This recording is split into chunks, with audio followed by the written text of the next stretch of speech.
Bismillahirrahmanirrahim. Yauma yaqumu dina tegesna dina kanilah teu make tegesna ge tadi mah kaliwat. Tegesna dina poe anangtung saha annasu manusa min kuburihim ti kuburanana nas li rabbil alamina karana pangeran sakabeh alam.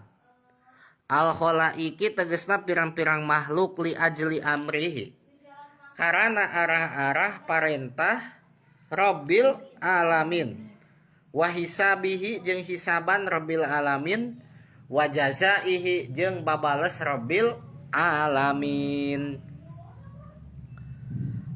Ieu mah surat Al-Mutaffifin ayat ka genep ngajelaskeun nyaeta ngajelaskeun yaumun adim. Naon hartosna yaumun adim teh? Yaumun poe adimun agung. Jadi poe anu agung.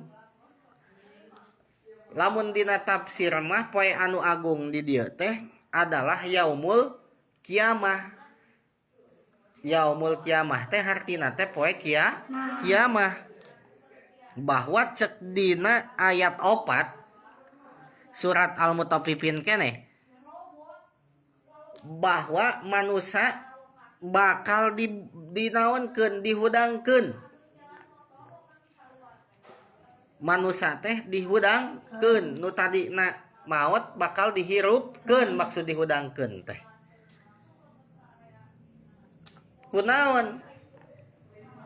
Pangna manusia anu mararawat dihirupkeun deui li rabbil alamin karana Allah anu mangeranan sakabeh alam.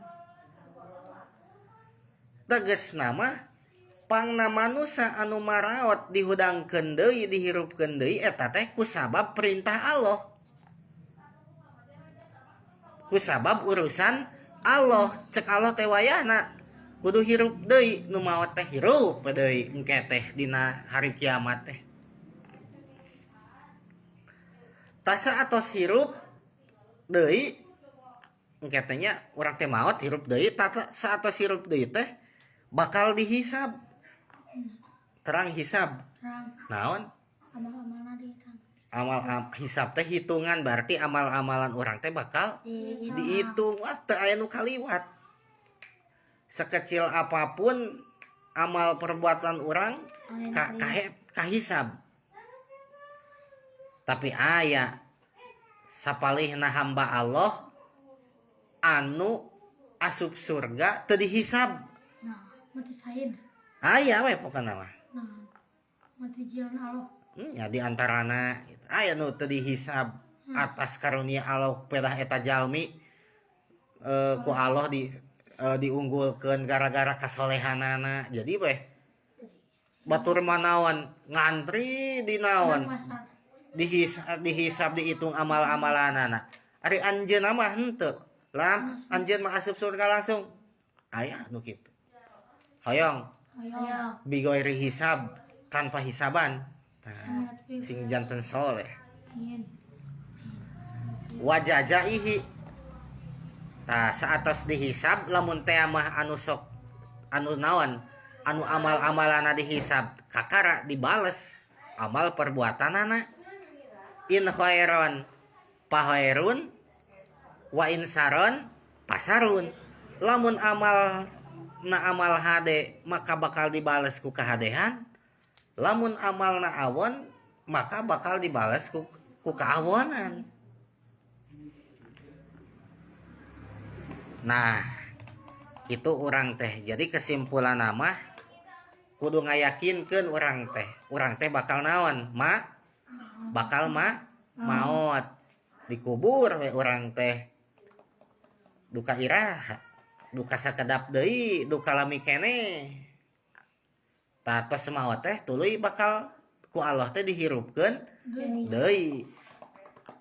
Saatos dihirupkeun deui ku Allah teh bakal dihisab amal-amalanana, ditimbang amal-amalanana.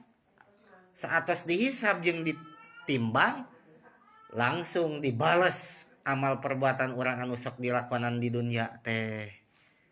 Mudah-mudahan orang masing kagolong jalmi anu